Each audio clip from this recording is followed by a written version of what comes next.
Selamat malam, selamat datang di Kata Data Forum Virtual Series. Saya Yura Sarul, pemimpin redaksi katadata.co.id. Pada malam ini akan ngobrol-ngobrol bersama Bapak Antoni Dirga yang merupakan Presiden Direktur Trimegah Asset Management. Selamat malam Pak Antoni, apa kabar Pak? Selamat malam Pak Yura, sehat Pak? Alhamdulillah sehat. Pak Antoni juga sehat-sehat ya Pak ya? Alhamdulillah sehat juga Pak. Baik, topik obrolan kita pada malam ini Pak adalah mengenai investasi absolut buat kaum rebahan. Dari judulnya saja pastinya banyak sekali yang penasaran seperti apa sih investasi absolut itu bagi kaum rebahan. Teman-teman bisa saksikan acara ini tentunya lewat Instagram katadata.co.id dan juga Instagram trimegah.am. Yang menarik dari IG Live ini adalah selama IG Live ini akan ada program giveaway dengan reward berupa unit penyertaan reksadana senilai Rp250.000 untuk 6 orang yang beruntung. Jadi nanti saya dan Pak Antoni akan memilih 6 pertanyaan yang bagus-bagus tentunya, yang menarik, yang juga nanti akan saya sampaikan juga ke Pak Antoni untuk bisa dijawab. Ya Pak ya. Untuk kita diskusikan juga tentunya. Dan tentunya nanti penanya terpilih tersebut akan kita kasih hadiah berupa reksadana dari Trimegah Asset Management. Baik, langsung saja nih Pak Antoni, kita ngobrol-ngobrolnya Pak. Saya ada beberapa pertanyaan nih buat Pak Antoni terkait dengan tema kita pada malam ini. Siap. Seperti kita ketahui Pak, ini saya baru lihat market hari ini tuh IHSG minus 2%. Berarti gara-gara market hari ini tuh sejak awal tahun sampai hari ini tuh IHSG sudah turun 2%. Sedangkan kalau sepanjang tahun lalu itu juga IHSG juga masih bergerak fluktuatif, pernah anjlok sampai 37% pada awal pandemi bulan Maret 2020 lalu. Namun di akhir tahun sudah sempat kembali hampir ke level sebelum pandemi. Nah, Pak Antoni ngelihat seperti apa sih Pak tren bursa saham selama pandemi yang tadi terlihat volatile ya Pak ya? Ya, Pak Yura, terima kasih atas pertanyaannya. Ya, menarik ya Pak. Memang kalau saya sering sebutkan itu, pandemi ini bukan sesuatu yang sederhana ya Pak. Bahkan boleh dibilang generasi orang tua kita saja mungkin belum pernah mengalami pandemi separah ini. Karena yang terakhir itu adalah tahun 1918 sampai 1920. Ketika Spanish flu ya, flu Spanyol itu menghancurkan dunia lah istilahnya. Jadi kita sekarang, orang tua kita pun belum pernah merasakan, sekarang kita juga belum pernah merasakan, tiba-tiba we're being hit with this pandemic ya Pak. Jadi sesuatu yang besar sebenarnya sejak tahun lalu, sehingga maklumlah kalau IHSG itu seperti Pak Yura katakan sempat terkoreksi 37% tahun lalu, ya, kemudian rebound. Ada ekspektasi ternyata pandemi bisa selesai lebih cepat, ternyata tidak ya tahun ini. Buktinya kita sekarang ada PPKM yang terus diperpanjang. Saya kira itu semua Pak yang menyebabkan IHSG ya gonjang-ganjing ya Pak ya. Tapi dari perspektif tertentu, kalau ada yang beruntung masuk di level-level bottom di tahun lalu Pak, mungkin sampai sekarang masih tertawa-tawa ya Pak ya. Tertawa, iya benar. Tapi memang dalam konsolidasi ini sih sulit ya Pak ya. Kedepannya kami rasa sih akan ada kemungkinan rebound Pak ke akhir tahun. Ya. Nah, ini menarik Pak Antoni tadi sempat mention bahwa apa yang terjadi sekarang ini itu mengacu ke flu Spanyol 100 tahun yang lalu. Berarti dari sisi kondisi market pun tidak bisa dikomparasikan misalnya dengan krisis tahun 98 atau krisis 2008 atau 2013 ya Pak ya? Iya betul Pak. Tiap krisis itu ada tanda tangannya sendiri ya Pak ya. Ada signature-nya sendiri gitu loh. Jadi kali ini pun berbeda ya Pak. Dengan segala uncertainty-nya. Tapi itulah yang menarik.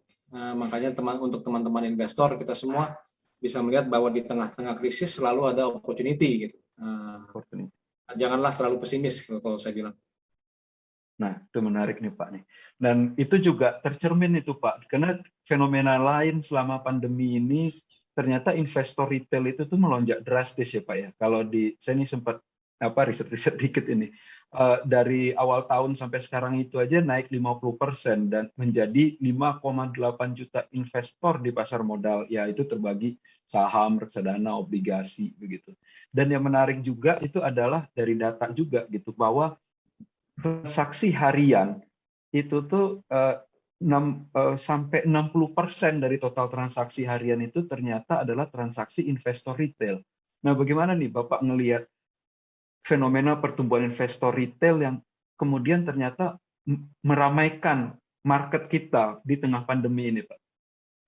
Satu kata, Pak. Kalau saya sih bangga ya, Pak. Dan bangga, dan mungkin kata kedua adalah excited ya, Pak. Saya sangat excited melihat pertumbuhan jumlah investor retail dan aktivitas investor retail yang sangat besar sekali di market kita sekarang ini. Sudah seharusnya lah, kita Indonesia kan negara besar ya, Pak ya. Jadi kalau menurut riset internal yang saya lakukan bersama teman-teman investasi di Trimegah Asset, sebenarnya Indonesia prospeknya besar sekali, Pak. Karena apa yang selama ini menghalangi kita adalah ternyata kalau kita riset, Pak, partisipasi retail itu berbanding lurus dengan persentasi GDP per kapita, Pak. Jadi kalau kita pelajari dari negara-negara yang dulunya masih berkembang, tapi sekarang sudah maju seperti China dan Amerika, ternyata level yang patut dicapai supaya partisipasi retail itu bertambah luar biasa, itu adalah sekitar 5.000 US dollar GDP per kapita, Pak. Nah, sekarang ini kita sekitar 4.000, tergantung hitungannya seperti apa, Pak ya, 4.200, 4.100. Jadi kita butuh sekitar 5 tahun lagi lah kurang lebih untuk semakin hebat lagi. Nah, jumlah investor retail yang membesar, yang baik ini, Pak, sangat exciting buat kita karena ini sekarang partisipasinya banyak, Pak ya. Kalau di kami di industri reksadana, AUM dibagi GDP, Pak, sekarang levelnya hanya sekitar 3,7%, Pak, masih sekitar 4%-an lah. Masih jauh dibandingkan dengan Malaysia dan Thailand yang levelnya di atas 25%, Pak, kalau sekarang. Jauh ya, Pak, kita ketinggalan. Tapi inilah kita sudah mulai nih, Pak. Jadi sangat-sangat bangga saya melihat teman-teman retail merajai sekarang, Pak ya. They are the king, they are the market mover di market sekarang. Ya, ini menarik nih. Inilah yang menjelaskan kemudian kenapa kok market juga masih tetap semarak meskipun ada pandemi, ada PPKM gitu ya Pak ya, dan kita sempat resesi selama setahun gitu kan gitu. Nah, berbicara juga mengenai instrumen investasi gitu. Ada fenomena yang menarik juga nih selama pandemi ini juga euforia kepada saham-saham teknologi begitu ya. Kita juga tahu bahwa kemudian dengan pembatasan segala macam ini akses segala macam itu diwadahi dengan teknologi. Yang terbaru itu juga yang sempat menjadi sebuah fenomena adalah IPO unicorn seperti Bukalapak. Nah, saya pengen tahu di mata investor dan pelaku pasar modal ini ngelihatnya seperti apa sih Pak dari saham-saham ini, termasuk juga mungkin akan ada lanjutan-lanjutan serial IPO unicorn berikutnya. Ya, ini juga ada hubungannya, Pak ya. Seperti saya katakan tadi, Indonesia kan negara besar ya, Pak ya. Jumlah dari GDP aja kita driver terbesar adalah consumption ya, Pak ya. Di Indonesia itu 55% dari consumption. Jadi pemain-pemain teknologi dengan jumlah penduduk yang populasi kita yang 270 juta itu sangat exciting ke depannya sebenarnya, Pak. Jadi terlepas Pak ya, saham buka mungkin ada acara ARA beberapa hari gitu kan, kemudian ada acara ARB beberapa hari gitu. That's part of the learning menurut saya, Pak. Salah satu dari yang harus kita pelajari sebagai market yang baru menerima, oh ini loh IPO perusahaan-perusahaan teknologi, nanti juga akan berlanjut terus kan Pak. Yaitu kita we are learning in learning process, Pak, mendalami valuasinya kemahalan apa enggak, atau valuasinya sebenarnya masih ada upside lagi. Nah, itu suatu proses learning yang sangat menarik menurut saya. Tapi big picture-nya, Pak, big picture-nya adalah Indonesia bottom line-nya adalah bangsa yang sangat besar untuk sektor teknologi. Itu nomor satu. Yang kedua adalah big picture, sekarang ini banyak terjadi di China terutama Pak ya. Mereka sangat menekan ya Pak ya, mengadakan a lot of control di sektor teknologi mereka. Bapak mungkin juga sering dengar ya. Jadi yang terjadi adalah pasar saham mereka hancur Pak. Yang teknologi jatuh semua. Sehingga investor internasional pun mau tidak mau mulai melirik ke bangsa Indonesia. The next best thing ya Pak ya. Ya kita menarik sekali di mata mereka. Jadi saham-saham teknologi yang akan IPO tentunya akan sangat menarik Pak ke depannya. Ya. Nah, ini saya mau bertanya lebih jauh ke Pak Antoni sebagai pimpinan di Trimega Asset Management yang mengelola dana investasi gitu ya Pak. Di satu sisi ketika tadi kita sudah membahas bagaimana tren dalam setahun, kemudian itu bergeraknya volatile, tapi kalau kita perluas horizonnya itu menjadi lebih jangka panjang, itu sebenarnya seperti apa sih fluktuasi dari di market dan di instrumen-instrumen investasi itu Pak sebenarnya Pak gitu. Ya, memang Pak, kalau kita mulai menarik secara historis, agak meresahkan sih Pak ya. IHSG ini boleh dibilang sudah 4 tahun saya lihat-lihat, kelihatannya tidak kemana-mana ya Pak ya. Stabil sih satu sisi, cuma kan untuk indeks saham kita harapkan naik ya Pak per tahun. Kemudian malah kalau indeks LQ45 lebih parah lagi ya Pak ya, 8 tahun nggak kemana-mana gitu. Jadi memang itu kalau sebagai fund manager itu adalah suatu kondisi yang cukup challenging Pak ya. Untuk Bapak bisa bayangkan bagaimana caranya kita memilih saham ataupun kalau di pasar obligasi lain lagi. Bagaimana sih caranya kita bisa mengalahkan market ini gitu. Sebab kalau kita pasif Pak, kita berinvestasi di reksadana saham saja contohnya yang bertolak ukur dengan LQ45 8 tahun yang lalu, kita masih di sini-sini aja sih Pak mestinya ya. Ya terlepas manajer investasi mungkin bisa mengalahkan LQ45, tapi kalau big picture marketnya seperti itu ya sulit Pak ya, kalau saya kira. Nah, ini menarik nih Pak Antoni. Tadi Pak Antoni bilang sebuah challenging bagi fund manager begitu ya. Kalau kemudian horizonnya jangka pendek, market volatile. Tapi gimana bisa tetap menghasilkan return yang bagus dengan risiko yang pasti juga itu gede gitu kan, begitu ya, market volatile. Tapi di sisi yang lain, ketika horizon jangka panjang stabil, nggak kemana-mana, tapi kan butuh return yang terus tumbuh gitu kan gitu. Nah, gimana Pak Antoni, fund manager gitu ya, maksudnya bagaimana strategi dan kunci berinvestasi yang menguntungkan ketika bursa lagi volatile dan tetap return-nya bisa tumbuh ketika di jangka panjang gitu Pak? Ya Pak, kami menyadari hal tersebut. Sebenarnya ada satu produk yang strategi yang kami pikirkan justru karena challenge yang kami hadapi itu Pak. Ketika kami lagi asik-asiknya mengelola reksadana saham contohnya Pak, mungkin teman-teman investor tahu reksadana saham itu memiliki suatu batasan ya, minimum reksadana saham itu harus berinvestasi di saham sebesar 80%. Ya kan, jadi seolah-olah 80% dari portofolio harus ada saham, sisanya terserah bisa apa aja gitu kan, obligasi atau pasar uang. Ketika marketnya volatile turun ke bawah seperti Pak Yura katakan misalnya tahun lalu jatuh 37%, yang ikut Pak, karena 80% megang saham ya harus ikut ke bawah kan, karena itu sudah diwajibkan oleh peraturan OJK gitu kan. Nah, dengan adanya volatilitas seperti ini, kami di manajer investasi memang berpikir apa sih yang bisa kami lakukan gitu ya. Saya teringat dari pengalaman pribadi dulu ketika masih aktif sebagai fund manager di Singapura Pak. Memang saya merupakan suatu tim dari di institusi besar di Singapura, boleh sebut nama ya, Temasek Holdings dulu. Di situ saya memang bertugas sama mirip Pak challenge-nya. Bagaimana sih caranya to be able untuk pokoknya menghasilkan return bagaimanapun caranya gitu.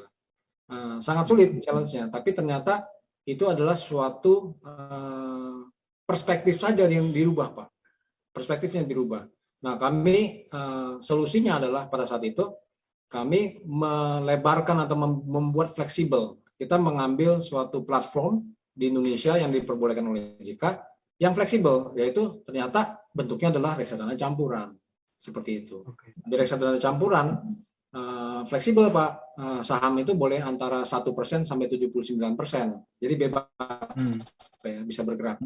Nah, dengan cara yang fleksibel dan adaptif ya Pak, ternyata itu dimungkinkan Pak. Untuk menghadapi market yang volatile seperti ini. Maka dari itu lahirlah produk kami Trimega Absolute Return, singkatannya Bastra gitu Pak. Dan yang menarik, diluncurkan 2,5 tahun yang lalu, Bastra ini ternyata dengan strateginya yang fleksibel Pak, 2,5 tahun yang lalu ini IHSG sebenarnya negatif ya Pak ya. negatif, minus hampir 5%, tapi Basra ini return-nya kumulatif 59%, Pak. Jadi hampir 60%. Jadi ternyata meskipun situasi IHSG tidak kemana-mana atau malah negatif, fund ini dengan fleksibilitasnya mampu menelurkan kinerja yang cukup baik menurut saya.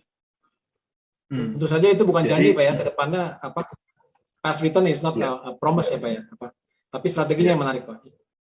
Ya, berarti ibaratnya dengan kondisi yang tadi sempat kita bahas di awal gitu, resepnya itu tuh dengan reksadana campuran dan produknya itu tuh adalah Bastra tadi ya Pak. Mungkin bisa dielaborasi sedikit Pak, itu yang dimaksud absolut itu tuh kayak gimana sih Pak? Maksudnya saya juga awam nih, maksudnya absolute return-nya apa gimana gitu Pak?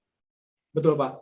Sebenarnya tadi yang saya katakan hanya perspektifnya sih Pak yang dibedakan. Jadi satu, contohnya yang paling simple, teman-teman investor mungkin tahu bahwa reksadana saham itu biasanya kita acuannya Pak ya, yang mau dikalahkan apa nih gitu kan.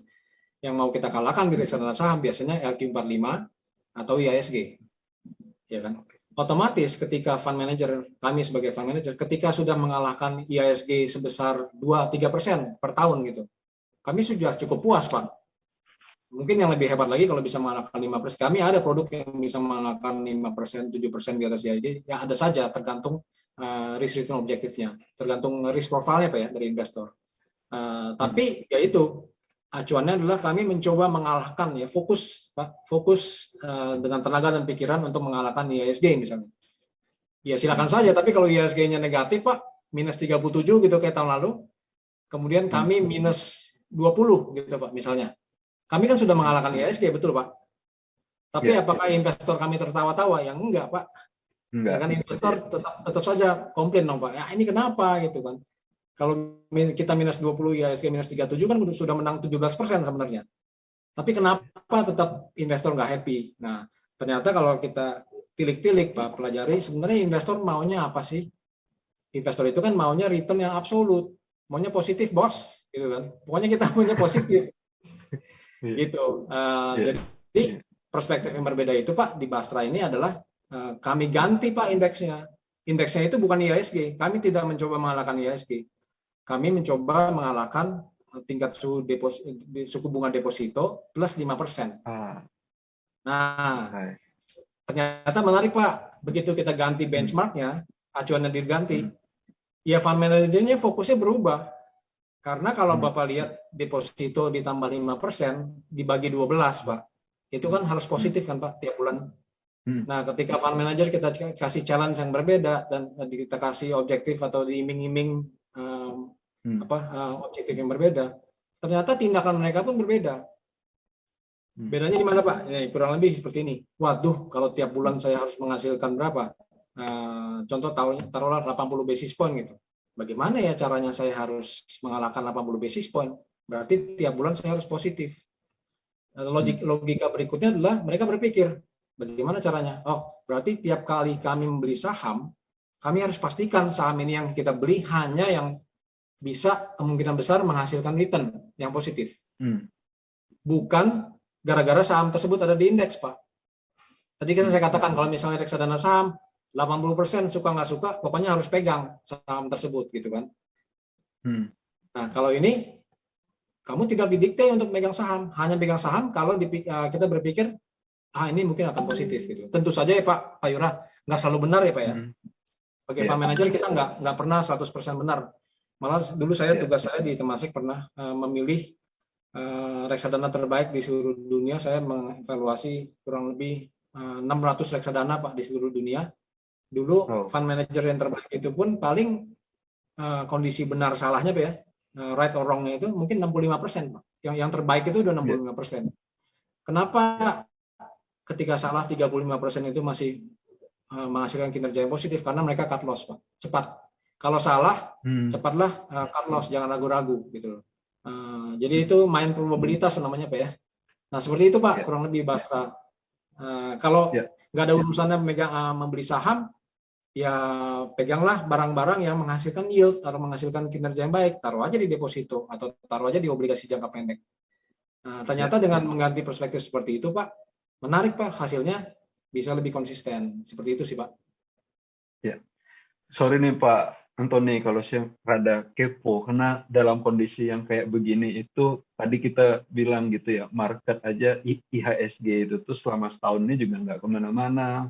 Kemudian juga terus terang kayak suku bunga pun kan juga dalam kondisi kayak begini kan juga cukup rendah gitu, tapi bisa menghasilkan return yang tinggi dari produk reksadana campuran Bastra ini. Mungkin bisa lebih dielaborasi sedikit Pak, ketika market IHSG itu minus ataupun juga ya tidak bergerak kemana-mana, itu berarti keranjang portofolio reksadananya itu tuh diisi oleh saham-saham yang seperti apa, dan kira-kira bisa diberikan contoh dalam perjalanan setahun gini ini tuh gimana Pak? Maksudnya pemilihan dari entah itu saham, walaupun tadi Pak Antoni bilang juga switching ke obligasi gitu ya. Cuman mungkin bisa lebih spesifik lagi tuh Pak, biar biar kita juga tahu kok bisa dapat return segitu ya dari produk Bastra ini. Mungkin saya boleh cerita Pak ya. Paling mudah mungkin kita ambil tahun lalu Pak. Tahun lalu itu kinerja Bastra itu positif 22,9%. Tahun 2020 ya Pak. Oke. IISG adalah minus 5,1%.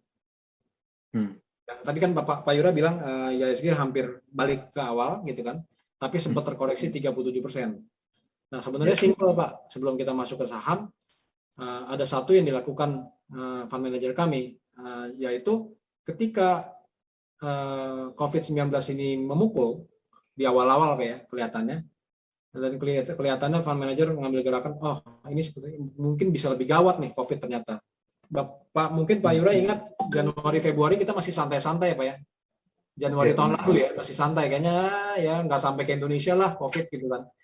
Nah ketika saat itu terjadi, yang fund manager lakukan adalah dia meng-cut Pak, memotong posisi alokasi saham Pak di dalam portofolio sampai sebesar kurang lebih 20% Pak. Jadi ketika market bergerak turun 37%, itu kita juga turun Pak saat itu. Cuma tidak turun sebanyak 37% gitu. Nah, yang terjadi adalah ketika turun dan kita kelihatannya mungkin ada solusinya dan nanti ada vaksin dan sebagainya. Kita lihat negara-negara yang lain mulai lebih advance.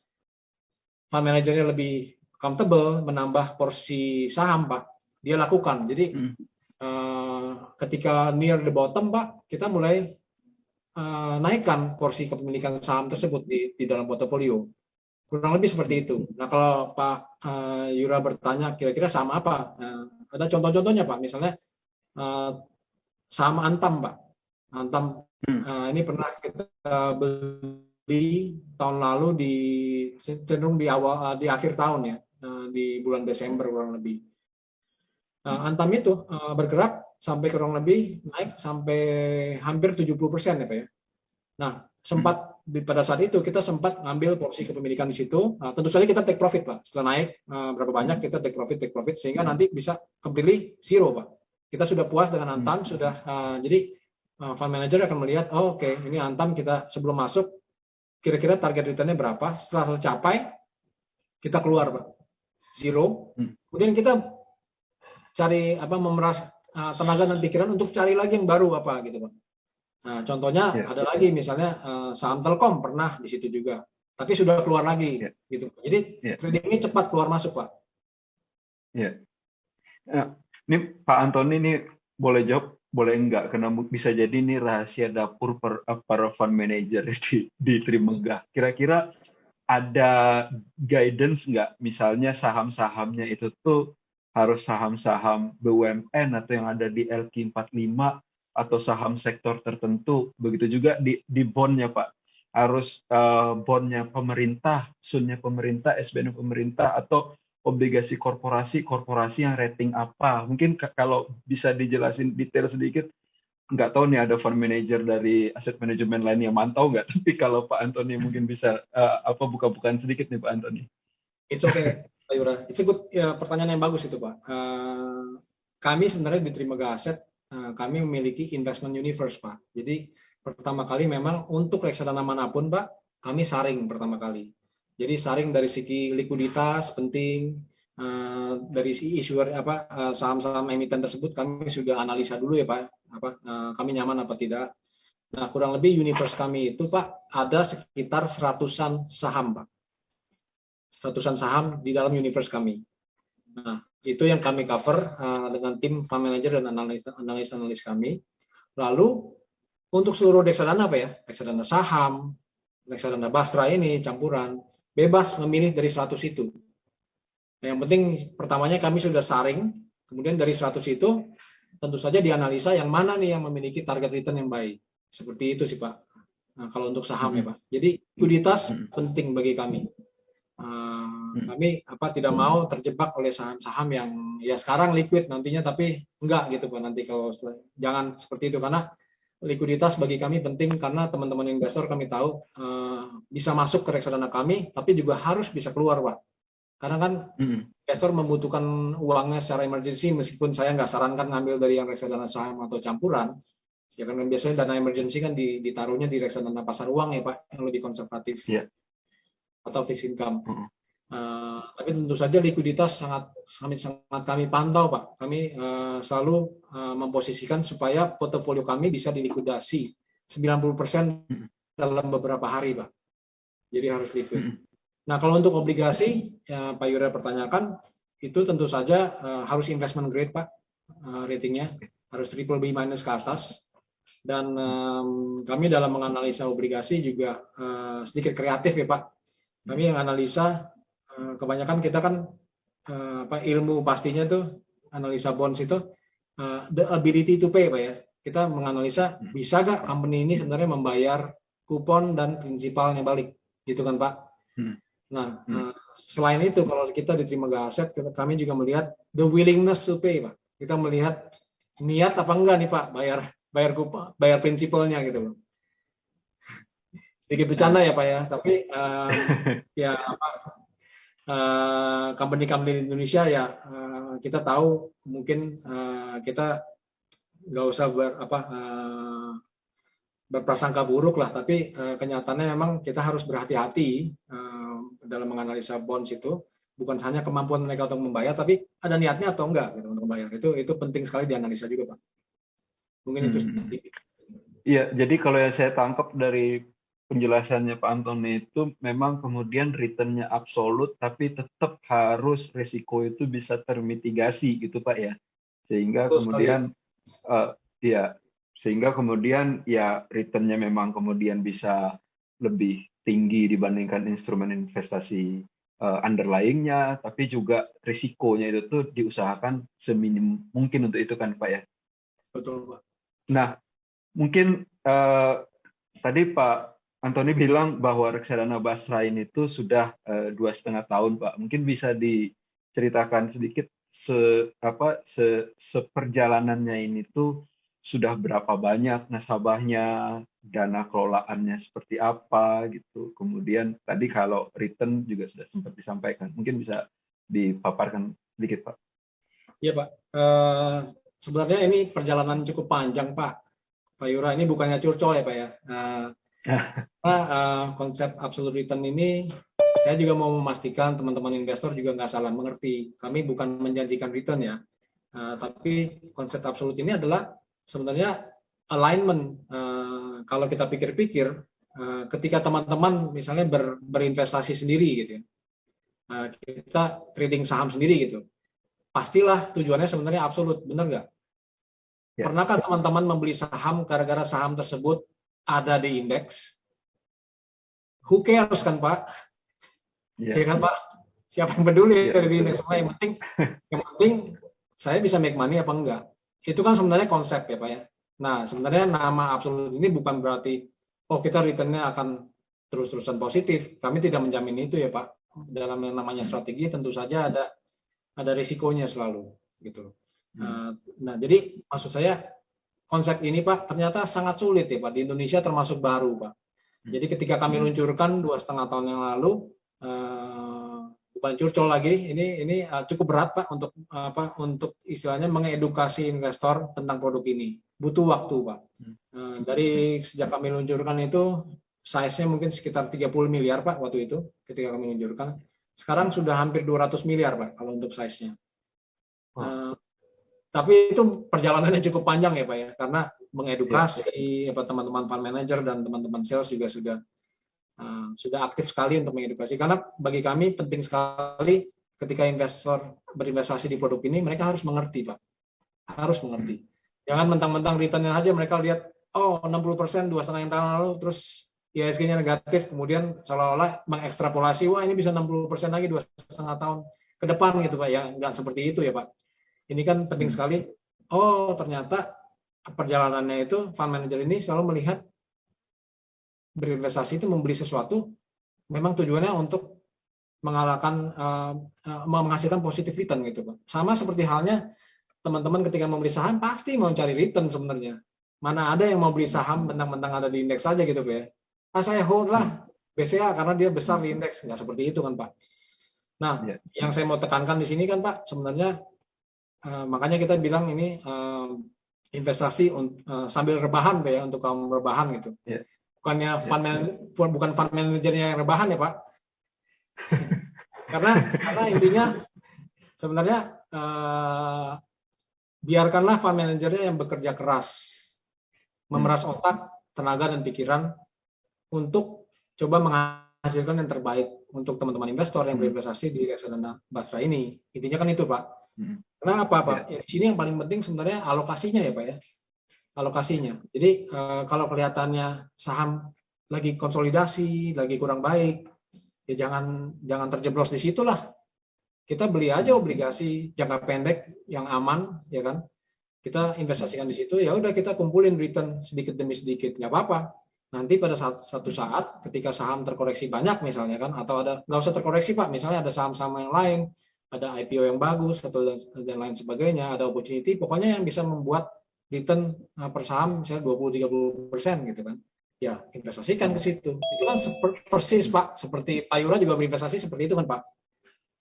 Pasti maunya kan, ini beli saham ini karena mau untung gitu. Kurang lebih seperti itu sih Pak. Ya, ini menarik. Tadi Pak Antoni sudah menjelaskan bagaimana sebenarnya menghasilkan return yang absolut itu investor atau nasabahnya yang rebahan, tapi fund manajernya itu yang sebenarnya kerja keras untuk itu. Nah, mungkin bisa diceritakan sedikit Pak Antoni dari fund manager ini, kira-kira dengan kayak begitu tuh berarti mereka harian akan buat kayak semacam outlook atau gimana gitu Pak? Maksudnya mungkin ada outlook yang sifatnya sampai akhir tahun, ada yang mingguan, ada yang harus main harian, kemudian mantau ini lebih ke pegangannya fundamental mestinya, walaupun juga mungkin akan ngelihat isu-isu buat yang harian gitu Pak. Mungkin nggak tahu apa Pak Antoni bisa sharing soal gimana fund manager ini bisa menghasilkan return yang absolut ini. Sebenarnya mirip-mirip Pak ya. Sekarang kita tahu ada WhatsApp grup Pak, di grup retail Pak ya, yang sangat aktif memantau pasar saham kita kan Pak. Sebenarnya di kita karena dari masa pandemi ya Pak ya, kita sekarang juga ada WhatsApp group atau Zoom harian dengan fund manager kita. Kalau pas kita WFO tentu saja meeting Pak ya, itu duduk posisi fund manager kita tuh hadap-hadapan Pak. Jadi semua bisa langsung diskusi anytime, kapan saja mereka mau. Tapi Pak Yura benar, jadi setiap hari itu kita memantau data ya Pak ya. Mungkin seperti kata data juga saya lihat very data centric, very good Pak. Saya sangat mengagumi kata data. Tapi returnnya masih gedean Basra Pak. Oh gitu. Iya. Lanjut, kita Pak. very data centric Pak. Jadi ketika membeli saham itu harus ada tesisnya ya Pak. Kenapa kita membeli saham ini? Ya, bukan returnnya aja, returnnya targetnya berapa, tapi ada tesisnya. Alasannya kenapa sih kita membeli saham ini? Nah, kita kumpulkan data tiap hari. Data tersebut bisa dari IR dari perusahaannya, bisa dari data industri yang terjadi gitu ya. Melalui data ini, kita harus dapat menyimpulkan jika kesimpulan ada data baru, kemudian kesimpulannya, ternyata tesis kita salah loh kawan-kawan. target return misalnya 30%, tapi tesis kita salah. Kita sudah untung 5%, kita keluar, Pak. Tidak peduli, tesis salah, ya keluar. Gitu. Atau sama seperti halnya, kalau misalnya sahamnya kita beli, sudah turun 5% atau 10% bahkan, Pak, ya. Misalnya. Ini kenapa? Kita selidiki gitu. Ternyata tesisnya salah. Oh, keluar. Kita nggak akan ragu-ragu seperti itu. We do that over time, consistently, Pak. Yang penting konsisten. Jadi ketika ada data baru, oh ternyata tesisnya lebih luas lagi. Oh ternyata dengan adanya ini, company ini ada lagi bisa diintegrasi dengan industri lain misalnya. Jadi upside-nya tambah banyak. Oh kita update tesis kita. Oh berarti upside-nya bukan 30, ternyata 60%. Misalnya seperti itu. Seperti itu sih Pak, kurang lebih cara kami menganalisa dan ini. Jadi tadi investor bisa rebahan, tapi portfolio manajernya jungkir balik ya Pak. Iya, iya. Jadi nih dengan penjelasan Pak Antoni tadi itu clear ya bahwa ini juga buat audiens di IG Live ini bahwa return yang datang sampai puluhan persen itu bukan cuma berdasarkan ikutin rumor atau ikutin tren, tapi beneran based on data, metodologi, dan itu juga ada decision dari fund manajernya kapan kemudian dia harus cut loss gitu misalnya dan switching langsung segera cepat ke instrumen investasi lainnya ataupun portofolio saham lainnya. Kira-kira gitu kan Pak Antoni ya? Betul sekali Pak Yura, betul sekali. Ya. Ini sebelum saya lanjutin lagi nih, saya kembali menyampaikan ke audiens IG Live ini, silahkan Anda bertanya di kolom Q&A, dan nanti 6 penanya terbaik ini akan mendapatkan reward berupa reksadana Bastra yang lagi kita bahas ini, dan nanti audiens dan yang beruntung itu tuh bisa langsung merasakan gitu apa return yang tadi disampaikan oleh Pak Antoni itu bukan sesuatu hal yang wacana doang, kira-kira gitu ya. Silakan bertanya, nanti akan kita buka sesi pertanyaan dari saya maupun dari Pak Antoni, nanti akan membacakan, nanti Pak Antoni mungkin akan bisa menjelaskan pertanyaan tersebut. Ini berikutannya nih Pak nih.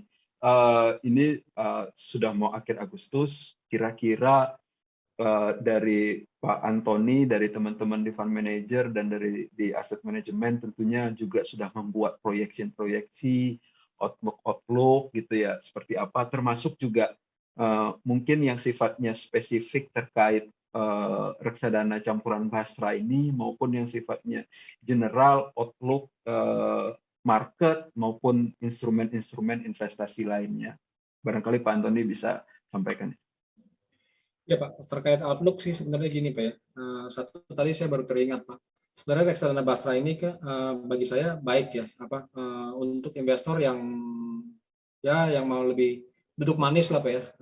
Silakan ke fund manager. Tapi sebenarnya reksadana ini baik jika investor tersebut memiliki perspektif seperti itu Pak.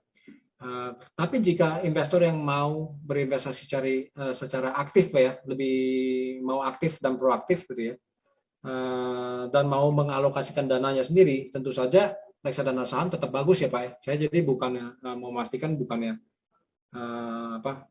karena kita membicarakan Bastra berarti tidak ada posisi untuk reksadana saham. Contohnya gini Pak, kalau dalam keadaan sangat bullish Pak, kan ada masa-masanya ya Pak.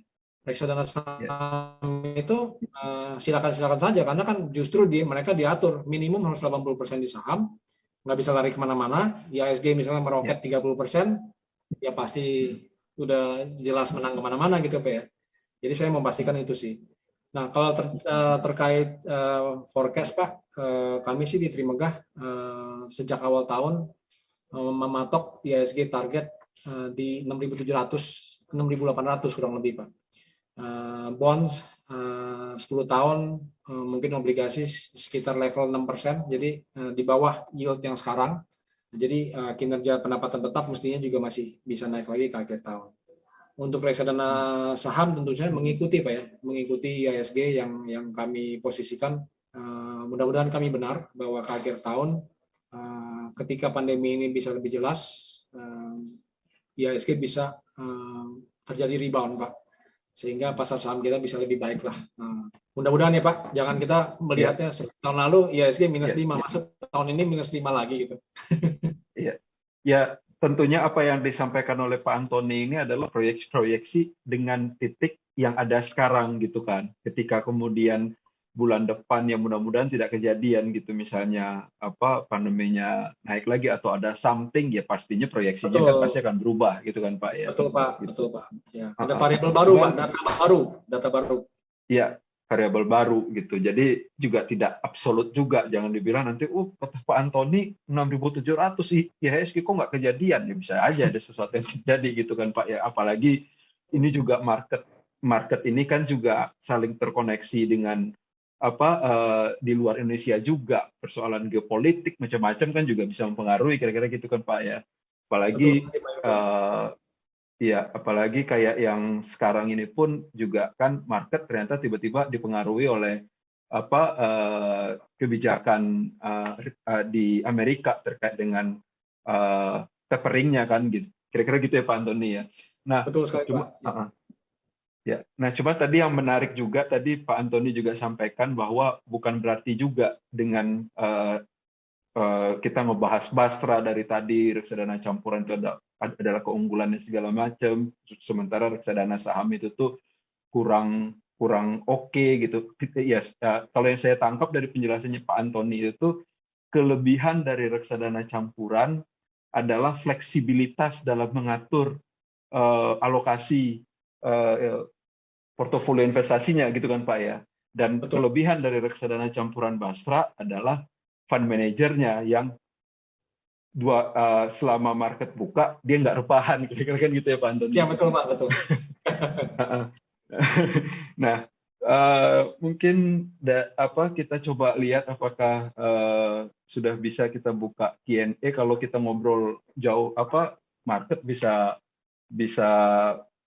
panjang ini pembahasannya. Kalau ini nanti kita coba lihat sembari itu juga saya juga mau bertanya lebih jauh Pak. Memfollow upin tadi, kalau misalnya proyeksi dari IHSG sampai akhir tahun itu di 6.700 gitu kan. Kemudian dari reksadana campuran atau Basra ini, ya ini masih sifatnya ini masih proyeksi-proyeksi ya, jadi bisa jadi berubah gitu. Kalau ngelihat kayak begitu, berarti alokasi atau porsi penempatan dana itu bisa jadi nanti akan lebih besar di saham apa gimana nih Pak? Gitu. Akan ada perubahan apa gitu? Betul Pak. Selama kami memproyeksikan IHSG bakal ke 6.700 atau 6.800, tentu saja berarti kami bullish pasar saham ya Pak. Dengan sendirinya di Basra pun kami akan memposisikan menaikkan risiko. Istilahnya gitu Pak, istilah tradingnya menaikkan risiko. Jadi kami akan memperbesar porsi saham Pak ya. Tentu saja ini fleksibel ya Pak ya. Ketika jika ada data baru yang mendikte kami untuk merevisi target-target kami, tentu saja kami akan bereaksi dengan cepat. Kami akan beradaptasi. Itulah ya fleksibilitas yang kami miliki di reksadana campuran seperti Basra ini. Kurang lebih seperti itu, Pak.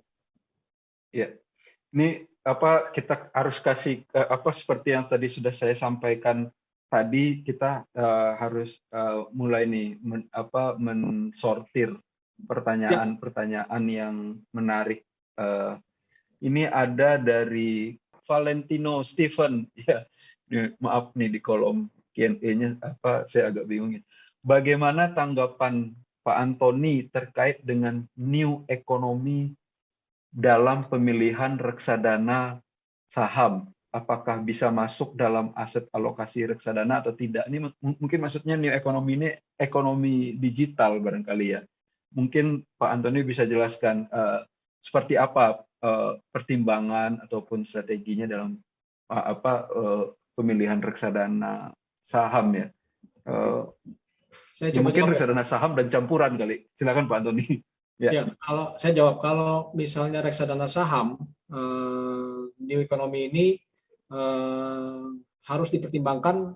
Reksadana saham kan kita memiliki acuan indeks ya Pak ya, misalnya IHSG atau LQ45 gitu. Nah, tentu saja saham-saham ini harus dipertimbangkan mau new economy maupun old economy kalau baru IPO gitu Pak ya. Itu harus dipertimbangkan nanti bobotnya berapa di indeks gitu. Nah, ketika bobotnya rendah Pak ya, misalnya 0,2%, ya tentu saja kami sebagai fund manager akan melihat lebih secara absolut Pak ya. Ini masuk akal ya saya jawab ini. Kalau 0,2% istilahnya Pak boleh diignore lah Pak. Boleh dicuekin gitu loh, kalau 0,2. Tapi kalau mulai 1%, 2%, 3% bobotnya, itu kami harus melihat dengan serius. Karena kalau 0,2% kami tidak memiliki, berarti kami seolah-olah meng-underweight, Pak. Underweight 0,2%. Jadi itu relatif terhadap indeks nggak terlalu besar lah. Posisi seperti itu. Tapi ketika misalnya dia bobotnya 3%, Pak, harus agak serius Pak melihatnya. Karena ketika kita tidak memiliki underweight 3% itu cukup besar ya Pak ya. Kalau kita memang mengalahkan indeks. Kurang lebih biasanya seperti itu pertimbangan kami. Ini pertanyaan bagus sih. Tapi kalau reksadana tadi Pak Yura godain gitu, reksadana campuran seperti Basra seperti apa? Nah, lain Pak. Kalau reksadana campuran seperti Basra, kita harus melihat saham tersebut apakah potensinya bakal naik terus atau dia cuma hura-hura doang. Ya kan? Karena nggak ada hubungan indeks kita bukan IHSG. We don't really care gitu. Yang penting pertanyaannya jadi murni lebih pasti tolak ukurnya sama seperti saham investor retail. Misalnya saham buka ini bukan nih bakal naik gak ya gitu. Sama Pak. Pertimbangannya seperti itu murni gitu ya. Kalau reksadana saham yang relatif terhadap indeks IHSG atau LQ45, pertimbangannya itu bobot adalah salah satunya. Selain tentu saja harus dilihat Pak ya, valuasinya seperti apa, bakal naik atau enggak atau gimana gitu. Mungkin seperti itu Pak. Ya, semoga bisa menjelaskan nih apa penjelasan dari Pak Antoni tadi. Ini ada pertanyaan berikutnya dari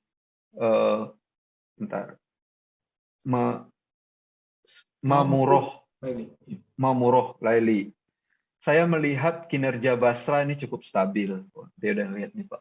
Apakah yang menjadi core dari MI, manajer investasi, dalam pengelolaan sehingga menghasilkan return yang positif ini Pak? Ya, ini pertanyaan yang baik. Pasti ini udah melihat mungkin fund fact sheet kita ya. Core-nya sebenarnya ya pertanyaan ini interesting. Jadi ada istilah core dan satelit Pak. Jadi ada inti core di tengah-tengah dan satelit. Satelitnya seperti apa? Nah, kalau reksadana saham, core itu kita biasanya adalah 80%, isinya adalah saham-saham big cap ya, yang mencoba memimik indeks. Kemudian satelitnya adalah posisi-posisi saham yang menurut kita bisa menambahkan alfa. Kurang lebih seperti itu Pak kalau digambarkan. Nah, kalau Basra ini 80% core-nya adalah 60-80% adalah obligasi Pak. Sesuatu yang menghasilkan return atau pasar uang juga Pak, deposito bisa. Ya, day in day out ya selalu ada positive return itu tersebut. Nah, satelit-satelitnya inilah saham-saham yang dibeli dengan pertimbangan tesis-tesis yang tadi saya sebutkan dengan target-target return tersebut. Jadi sebenarnya mirip cara kami mengelola reksadana saham dengan reksadana campuran Basra ini mirip. Cuma core-nya yang berbeda Pak. Satelit-satelitnya mirip, semuanya sama. Dapat dibayangkan kalau core-nya 80% adalah bagian dari IHSG, ketika IHSG turun ya dia turun. Tapi kalau Basra, core-nya adalah obligasi atau pasar uang, jadi stabil. Mungkin seperti itu jawabannya. Baik. Ini pertanyaan ketiga dari Kimi. Apakah strategi fund manager yang aktif trading jangka pendek pada produk reksadana campuran Basra dianggap inilah yang memang paling efektif untuk meraih return yang absolut? Kuncinya apakah memang itu? Ya, pertanyaan bagus juga ini Pak. Trading jangka pendek ya. Approach kami adalah kami diversifikasi sih Pak sebenarnya. Jadi ada porsi saham tertentu yang tujuannya trading jangka pendek. Ada porsi saham tertentu yang memang jangka panjang. Menurut kami sangat baik. Tentu saja porsinya Pak ya, berapa persen, cuma sedikit mungkin yang jangka panjang. Ada juga yang jangka menengah Pak. Jadi jangka pendek itu mungkin antara beberapa minggu ke depan gitu, beberapa bulan. Menengah mungkin up to 6 bulan sampai setahun. Kemudian jangka panjang lebih dari setahun. Ada seperti itu Pak. Dan paling efektif apa tidak, ya dalam market yang volatile seperti ini, cukup efektif ya, terbukti so far ya Pak.